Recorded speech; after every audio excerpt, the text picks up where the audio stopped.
누진세액공제를 받은 후에 세금까지 내고 나면 순이익은 원이 됩니다. 현재 포르쉐 홈페이지에서 911 까레라 노옵션이 1억 7천만 원부터 시작하니. 안녕하세요. 치주과 전문의 김영석입니다. 많은 분들이 치과의사는 정말 많이 벌 것 같다, 편하게 돈 버는 것 같다, 미래에도 괜찮은 직업이다 라고 말씀하시는데요. 오늘은 치과의사의 수익에 대해 설명드리고 연소득으로 정말 1년 안에 포르쉐를 살 수 있을까와 개연이와 페이닥터 비교, 치과의사로서의 삶에 대해서도 적나라하게 설명드리겠습니다. 대한민국 남자라면 누구나 꿈꾼다는 스포츠카의 근본 포르쉐 911. 정말 이쁩니다. 디자인뿐만 아니라 운전하는 재미가 엄청나다고 하죠. 현 시점에 포르쉐 911 신차를 받으려면 2년 정도 대기를 해야 할 정도로 인기가 많다고 합니다. 그렇다면 치과의사 개원이 소득으로 1년 안에 포르쉐를 살 수 있을까요?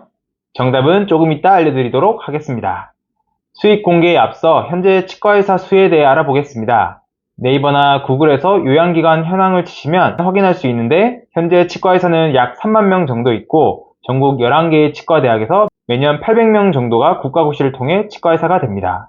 생각보다 많다고 생각하시나요? 적다고 생각하시나요? 전국에 개설되어 있는 치과의원은 약 1만 9천 개로 현재 배출된 치과의사 중 약 63%가 개원을 한다고 보시면 될 것 같습니다. 이 수치라면 앞으로 배출되는 치과의사 800명 중 63%인 500명 정도가 개원할 테니 매년 500개의 치과가 생긴다고 보시면 됩니다. 그럼 이제 치과의사 개원이 평균 수익을 알아보겠습니다.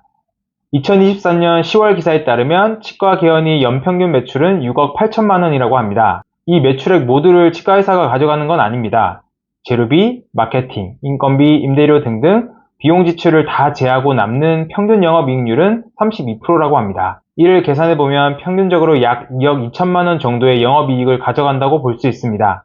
이것도 치과의사가 다 가져가는 게 아니라 세금을 내야 합니다. 영업이익을 세전수익으로 볼 수는 없지만 비슷하다 가정했을 때 세금까지 내면 얼마가 남을까요? 현재 과세표준표를 보면 2억 2천만 원을 번다면 세율이 38% 구간에 들어가네요. 누진세액공제를 받은 후에 세금까지 내고 나면 순이익은 1억 5,580만 원이 됩니다.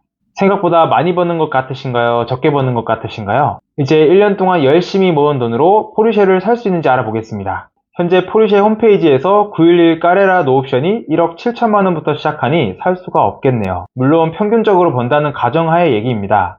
제 주변의 동료들과 얘기해보면 개원에서 조금 잘 된다는 기준이 월 매출 1억 정도로 봅니다.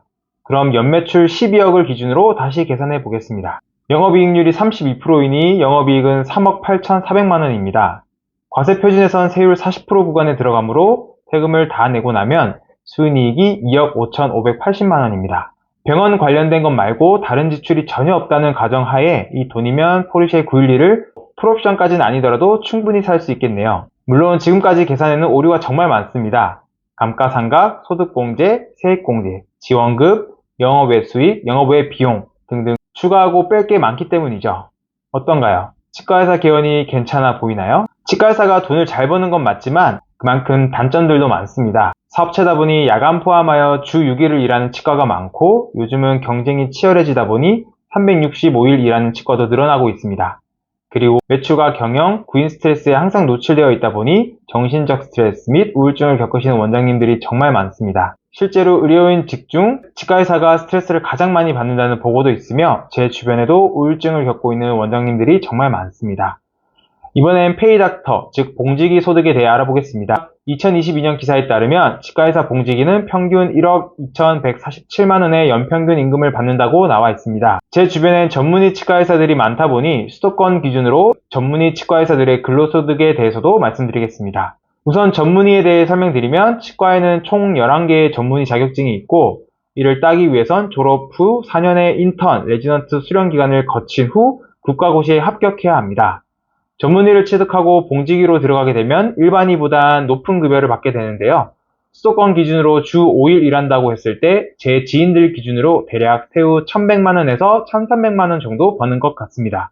이렇게 보면 개원이와 소득에 있어서 큰 차이가 없어 보이지만 아까 말한 개원이는 감가상각이 발생하며 지원금, 소득공제, 세액공제들을 많이 받을 수 있어 같은 돈을 번다고 해도 개원이가 봉지기보단 소득이 훨씬 많아집니다. 대신 봉지기는 개원하면서 받는 매출, 경영, 구인 스트레스가 없다는 게 가장 큰 장점이고요. 또한 취업과 이직이 쉬운 편이라 이동이 자유롭습니다. 또한 유동적으로 일을 할 수 있습니다. 예를 들어 주 3회만 일하고 4일은 쉬고 싶다 해도 취직이 가능하고 주 1만 일하고 싶다 해도 취직이 가능합니다. 또한 2에서 3년 정도 쉬어도 취업이 가능합니다. 이제 치과의사를 놓고 다시 살펴보겠습니다. 치과의사의 장점은 첫 번째로는 안정적이면서도 높은 수입입니다. 2023년 대한민국 중위소득이 4인 가구 기준으로 540만원이니 치과의사 수입은 이에 비해 상당히 높다고 볼 수 있고 상위 10% 안에 속한다고 볼 수 있습니다. 두 번째로는 면허증을 필요로 하는 전문직이다 보니 취업하기가 굉장히 쉽고 이직도 자유롭습니다. 세 번째로는 은퇴가 자유롭습니다. 내가 그만두고 싶을 때까지 할 수 있으며 나이 제한도 없습니다. 하지만 단점도 있는데요. 첫 번째로는 자세입니다. 치과의사가 진료하고 있는 모습을 자세히 보시면 허리는 오른쪽으로 기울어져 있고 고개는 거의 90도 꺾인 채로 진료하게 됩니다. 이 자세를 몇 년 하다 보면 자연스럽게 허리 디스크와 목 디스크를 겪게 되죠. 저 역시도 개원한 지 1년 만에 허리 디스크가 생겼고 지금도 운전할 때 오른쪽 다리가 저립니다.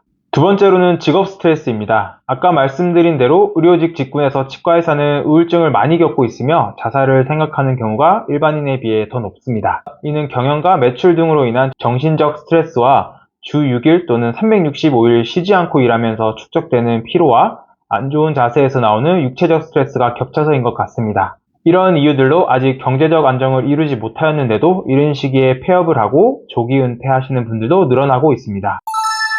어떤가요? 치과의사의 수입과 장단점에 대해 잘 이해가 되셨을까요?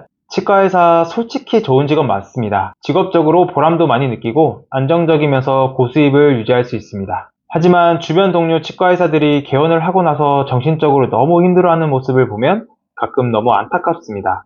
앞으로 남은 날들이 더 많은데 너무 현재만 보고 사는 건 아닌지 걱정됩니다. 너무 돈과 경쟁을 위한 치열한 사업가로서의 삶보다는 정신적이든 육체적이든 안정적이면서 보람을 느끼는 건강한 치과의사로서의 삶을 살았으면 좋겠습니다. 그래야지 진정한 환자들의 구강보건을 위하는 치과의사가 될 수 있을 거라고 믿습니다. 오늘 영상은 여기까지고요. 다른 궁금한 점 있으시면 댓글로 남겨주세요. 감사합니다.